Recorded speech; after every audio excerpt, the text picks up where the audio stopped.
Did you miss Ryoma Sakamoto? Filling an empty space in your account from the lack of a single target arts writer? Want to betray Man Ricardo's friendship? Did you watch an anime called Boku? If the answer to any of these questions is yes, then the old captain may have something for you. Will this seaborn Shota swim, or will he sink? Let's find out. Nemo is a 5-star rider introduced with the Imaginary Scramble event, and he has a lot of gimmicks up his sleeve, mostly related to water. More specifically, a number of his skills gain extra effect when he's near water or in void space. The latter is a type of terrain that, last I checked, only appears in Imaginary Scramble, so you can pretty much ignore that for general applications. Looking at his first skill, Voyager of the Storm, it's a 1-turn party NP damage and attack buff, but on Nemo's favorite terrain it also gives a separate 3-turn attack buff, adding a charisma-style effect to what is otherwise a burst skill. Second is Indomitable. As of this video, Nemo's not officially out on the English servers yet, so skill names may differ. It's a 5-turn Guts, a 30% battery, and it gives 50% more charge on Guts Pop. This is the only major part of Nemo's kit that doesn't have a terrain-related effect, and it's decent. The Guts duration is a nice touch, and so is the reward for proccing it, but intentionally getting Nemo popped is a bit tricky, and not the most efficient thing in the world. Instead, you can treat it as a last bit of gasoline to get you over the finish line in a boss battle. Skill 3 is Journey's Guidance, a 3-turn party arts buff with up to 15 stars on demand, and you get more arts on his terrain. Taken together, this creates a very NP-focused build, so let's not linger too long and look at the big showstopper itself. Nemo's Noble Phantasm is Great Ram Nautilus, a single target arts attack with preemptive NP damage tied to overcharge and bonus damage against super giant enemies. On Nemo's favorite terrain, you also get additional NP damage and a sure hit effect. Super Giant is a specific class of enemy that largely includes mid-boss and boss-type enemies. The more common of these, like big dragons and hydras, are usually baked into mixed AoE encounters, where a single target rider is of questionable value. Many others just straight up aren't casters, so I wouldn't worry about this too much. First and foremost, you'd be picking Nemo for his class and card type. If the encounter happens to have some big lads, then that's a bonus.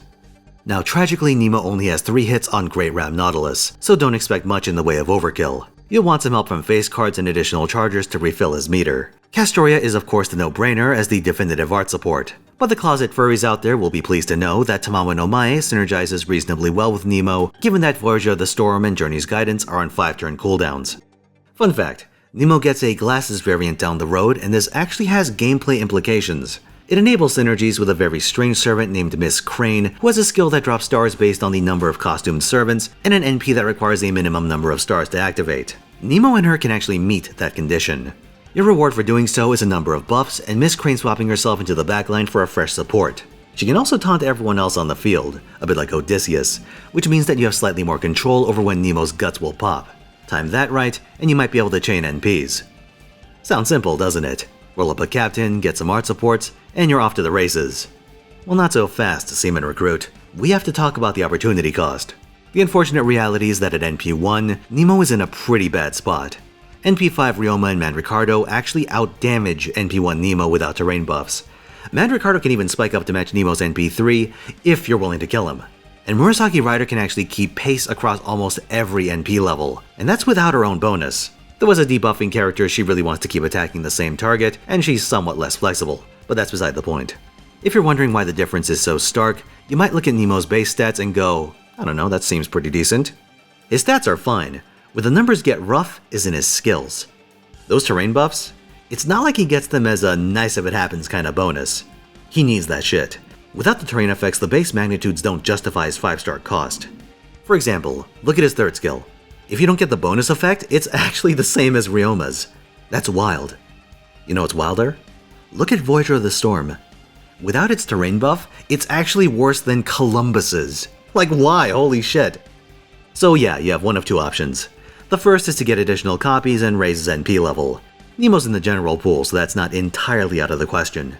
You could hypothetically accumulate copies over time. But then again, he's a 5-star servant, so good luck with that. Option 2 is to force favorable terrain. Void space isn't going to happen, at least not yet, but there are some ways of making water. The more accessible of the two is the future servant Zhang Jue, a 3-star caster that has an 80% chance to generate multiple types of terrain. He also gives a bit of arts and crit support, which isn't half bad. The 80% chance kinda sucks, but you could stick in with a Ton CE for a quick pump and dump. Then there's Lancer Meltrellis, who has a 100% chance to create water. She's far harder to get and seems like an odd pairing, a Lancer with a Rider, but Rio Emerald informs me that dedicated Nemo mains actually do run it. so if you're into that sort of thing, you have an out. Once you fill the tub, Nemo fares a lot better even at lower NP levels, a testament to just how much of his power is tied up in those terrain buffs. Let's talk equipment. For craft essences, Black Rail is the gold standard on account of its massive damage increase, but consider Origin Bullet for its anti-caster applications. If you can't create water, it'll also fill the anti-evasion niche that would otherwise come from his Noble Phantasm. Nemo's Bonzi E gives party special damage against super large enemies, and if you're on his terrain, an arts buff too. Not terribly practical, but it's odd enough that I figured it's worth mentioning. For command codes, I'd favor the Art Star absorption options like the Inexperienced Fantasies command seal, and when it comes out in next year's Guda Guda event, Gentle Wish. Oh, a bit of miscellany. Nemo has a unique passive that gives him arts crit, but it also comes with a paltry 500 flat damage reduction that only works on his terrain. They just love that gimmick. And the gimmick really is what undermines Nemo in general usage. He gets a lot less for his rarity than you'd expect. Outside of water, it feels like half the text in his kit doesn't matter. He needs gimmicky terrain generators or additional NP levels just to get a definitive edge over the other single-target arts riders. Ryoma especially, who's a welfare servant. That's kind of appalling because Ryoma is pretty much just a class and a card type. He's not exactly a power pick in the first place. He's not an arts Kintoki rider. God, I'd kill for one of those. It seems to me like the designers were far too cautious in designing Nemo when the arts genie's already out of the bottle. Simply put, there's less to Nemo than I'd have hoped. He's like a Yu-Gi-Oh card. An awful lot of text for not a lot of substance. He's not terrible. If you're willing to commit hard to him, you can make something happen. But for the average player, I'd imagine you'd be better off sticking with your Mandracardos and your Ryomas. But if you need some advice on using Ryoma, I have a guide for him. Otherwise, I stream on twitch.tv/Finotaisen every weekend, Friday through Sunday at 3 PM Pacific. And as part of a long-standing project, I'm going to be getting Lancer Raiko to NP 10. So if you want to see that travesty go down, stop on by. I'll see you there.